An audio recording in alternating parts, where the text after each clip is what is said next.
এই ৫ কারণে দাম্পত্যে পিলো টক জরুরি। বিছানায় স্বামী স্ত্রীর মধ্যে কথোপকথন পিলো টক নামে পরিচিত। পিলো টক হল বিছানায় বা শোবার ঘরে স্বামী স্ত্রীর মধ্যে কথোপকথন বা আলোচনা।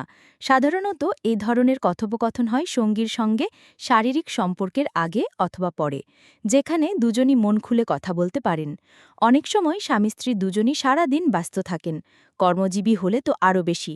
ফলে দিন শেষে ওই রাতেই ঘুমাতে যাওয়ার সময় খানিক তো ফুরসত মেলে মন খুলে কথা বলার।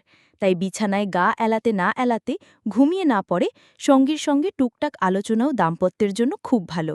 এমনই ৫টি উপকারিতার কথা জেনে নিন এখানে। মজবুত দাম্পত্য। সাধারণত শারীরিক সম্পর্কের আগে পরে মানুষ অনেক ফুরফুরে থাকে। এই সময় সঙ্গীর সঙ্গে আলাপ আলোচনে নিজেদের মধ্যে জড়তা থাকে না। নিজের মনের সব রকম কথাই সঙ্গীকে বলে ফেলা যায়। একসঙ্গে নিজেদের যাপিত জীবন নিয়ে আরও খোলামেলা আলাপ করা যায় এই সময়। তাই বিছানায় কিছুটা সময় সঙ্গীর সঙ্গে কথা বললে দাম্পত্য আরও মজবুত হয়। ঘনিষ্ঠতা বাড়ে। বালিশে মাথা দিয়ে কথোপকথন চালালে দুজনের মধ্যে বোঝাপড়ার জায়গাটা আরও পোক্ত হয়, বাড়ে ঘনিষ্ঠতা। ঘুমাতে যাওয়ার আগে বা ঘুম থেকে উঠে বিছানা ছাড়ার আগে সঙ্গীর সঙ্গে যে কথা হয় তাতে মায়া ও সত্যতা থাকে বেশি। তাই সারা দিন দুজন দুদিকে ছুটে বেড়ালেও দিন শেষে ঘনিষ্ঠতা থাকে একই রকম।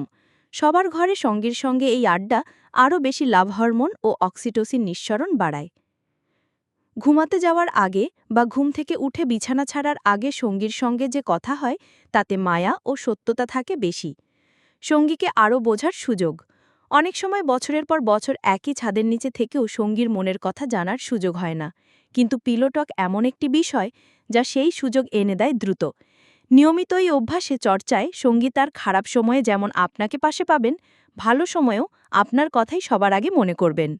এমনকি কর্মক্ষেত্রেও যখন মানুষ কঠিন চাপের মধ্যে থাকে, রাতে সঙ্গীর সঙ্গে শুয়ে শুয়ে সেই গল্প করলেও ভালো সমাধান আসতে পারে। তাই পরদিন সকালে নাস্তার মেনু নিয়ে আলোচনা না করে শুয়ে শুয়ে বরং অন্যজনকে আরেকটু বোঝার চেষ্টা করা ভালো। এতে দুজনে মিলে একসঙ্গে চলার পথটা দীর্ঘতর হবে। আস্থা বাড়ায়। সম্পর্ক নাজুক অবস্থায় থাকলে পিলো টকটা কাটাতে সাহায্য করে। অনেক সময় কোনো কথা না বলে পাশাপাশি বালিশে শুয়ে একজন আরেকজনের নিঃশ্বাস পড়ে ফেলা যায়। এই সময় সঙ্গীর সামনে নিজেকে উপস্থাপন করা যায় সবচেয়ে স্বচ্ছভাবে। তাই দাম্পত্যের বন্ধন হয় মজবুত। যেসব দম্পতি বিছানায় নিজেদের মধ্যে বেশি বেশি আলাপ করেন, তাদের মধ্যে বিশ্বাসের জায়গা বাড়তে থাকে। নিজের ভাবনাগুলো আরও সহজভাবে উপস্থাপন করা যায় বিছানায় শুয়ে শুয়ে। এমন অনেক কথা থাকে যা সব রকম পরিস্থিতিতে বলা যায় না বলে আর বলা হয়ে ওঠে না। কিন্তু আপনি যখন একান্তে নিজেদের মধ্যে থাকবেন, সেই সময় যে কোনো কথা সুন্দরভাবে গুছিয়ে সঙ্গীর সঙ্গে ভাগাভাগি করে নিতে পারেন।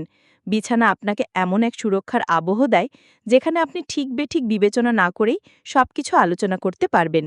আর এইভাবেই নিজের যোগাযোগ দক্ষতাকে নতুন একটি মাত্রায় নিয়ে যেতে পারে প্রতিদিনের এই ছোট্ট অভ্যাস। সূত্র: টেম্পল নিউজ ও টাইমস অফ ইন্ডিয়া।